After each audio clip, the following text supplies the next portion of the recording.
Bueno, como les comentaba, el tópico del que vamos a hablar es de Donald Winnicott y les voy a dar una breve introducción acerca de su biografía. Él fue un pediatra psicoanalista inglés, nació en el seno de una familia pues bien acomodada y tuvo 2 hermanas.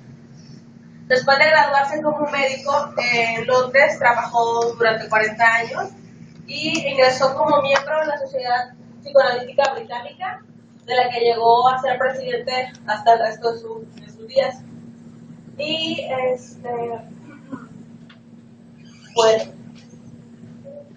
bueno, los trabajos más interesantes de Winnicott fueron los que realizó acerca de adolescentes y los niños con problemas de comportamiento y trabajó incluso con delincuentes. Ya estamos.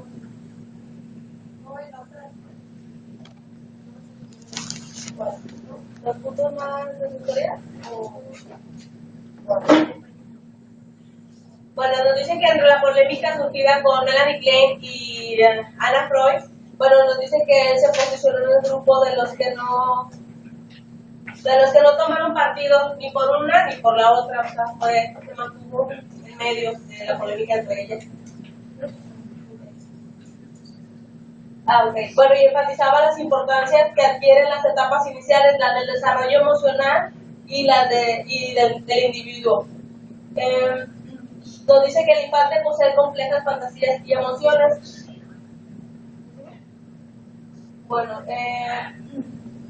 el mundo interior se constituye a partir de 2 aspectos esenciales de fantasía oral, que es el conservar y eliminar.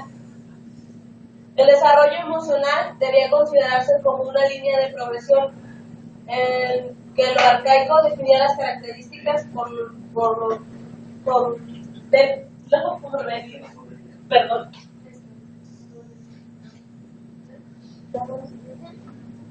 Bueno, también dice que influyó de manera decisiva para su enfoque psicoanalítico la observación que él tuvo de la conducta de los hijos y sus madres. También dijo que los problemas emocionales encontraban su origen en etapas tempranas del desarrollo.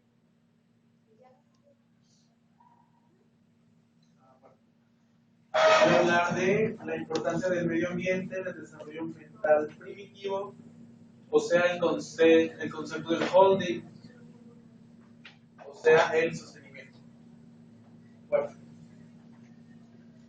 Winnicott acentuó cada vez más la influencia decisiva del ambiente en la determinación del ciclo temprano. Según Winnicott, el bebé nace provisto de una tendencia al desarrollo. En el sostenimiento hay funciones fisiológicas e incluso físicas. O sea, el sostenimiento protege contra la afrenta fisiológica del niño. El sostenimiento comprende en especial el hecho físico de sostener la criatura en brazos y que se construya una forma de amar. O sea, ¿qué pasa en el sostenimiento con la madre y el bebé? Pues la madre básicamente le está pasando todo el amor al hijo, porque pues obviamente el bebé no puede subsistir él solo, entonces la madre lo alimenta, le da amor, cariño, afecto, y todo esto ayuda al bebé para que pueda desarrollarse emocionalmente bien, no nada más emocionalmente, también fisiológicamente. El niño logrará integrar tanto los estímulos como la representación de sí mismo y de los demás, y adquirir un yo sano. La madre aquí funciona como un yo auxiliar para el niño. Winnicott, bueno, ¿qué es lo que capacita a la madre para proporcionar estos cuidados iniciales? Bueno, Winnicott propone que durante los últimos meses del embarazo y las primeras semanas posterior al parto, ocurre un estado psicológico en la madre que se llama preocupación maternal primaria.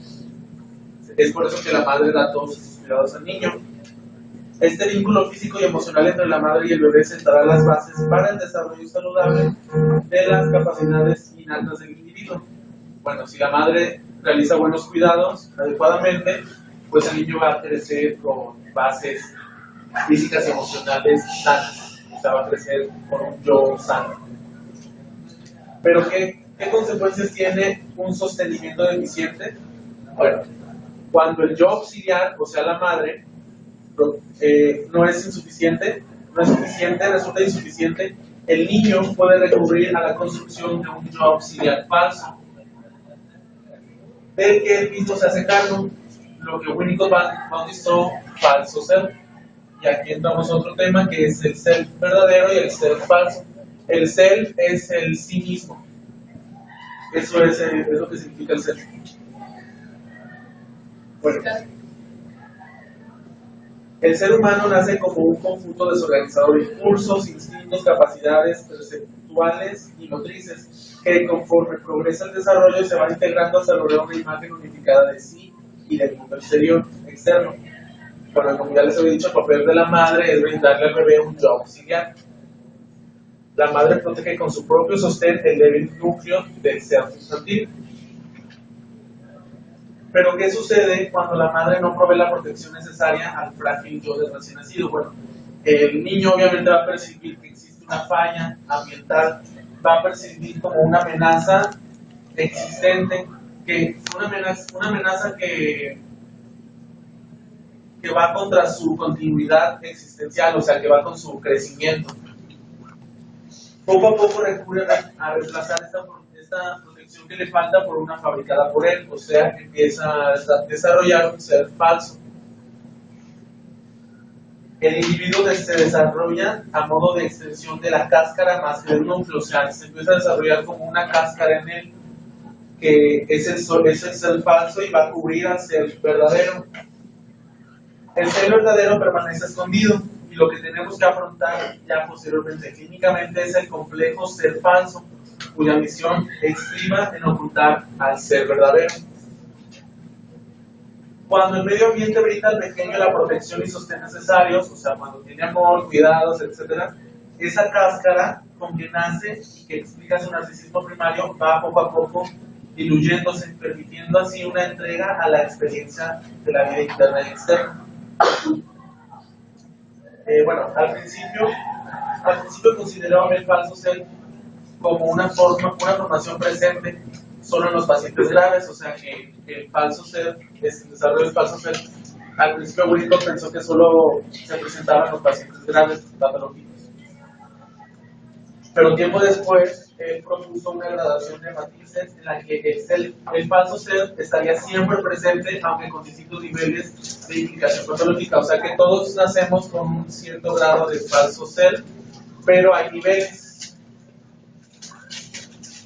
O sea que en los casos más próximos a la salud, o sea, en los casos más saludables, este ser falso actúa como una defensa al ser verdadero. Y a quien protege sin reemplazar, o sea que en los casos más sanos, pues el ser falso nos puede servir como un tipo de defensa para ocultar o proteger nuestro ser verdadero, pero sin reemplazarlo, o sea, seguimos siendo nosotros mismos, pero eso solo sirve como para protección, protegernos de los estímulos o estímulos externos o... ¿Sería como un mecanismo de defensa? Para algunos más o menos, un mecanismo de defensa. Y en los casos más graves, o sea, en los casos patológicos, el ser falso sí reemplaza al real y el individuo creen y al individuo, o sea, reemplaza, en los casos patológicos el ser falso sí llega a reemplazar al ser verdadero y por lo tanto reemplaza lo que es en realidad el individuo. Entonces se creen reconocer el núcleo de la persona cuando en realidad solo se conoce la cáscara que se le rodeó. A los pacientes patológicos pues nada más se supone que se conocen, pero en realidad solo se conoce lo que cubre su ser verdadero, porque su ser verdadero permanece oculto, no sale. Y bueno, eso es lo que hablaba Winnicott acerca del sostenimiento, o sea, del papel de la madre en el sostenimiento, y en el que depende del sostenimiento, si es bueno o malo, se va a crear un ser verdadero o un ser falso. Bueno,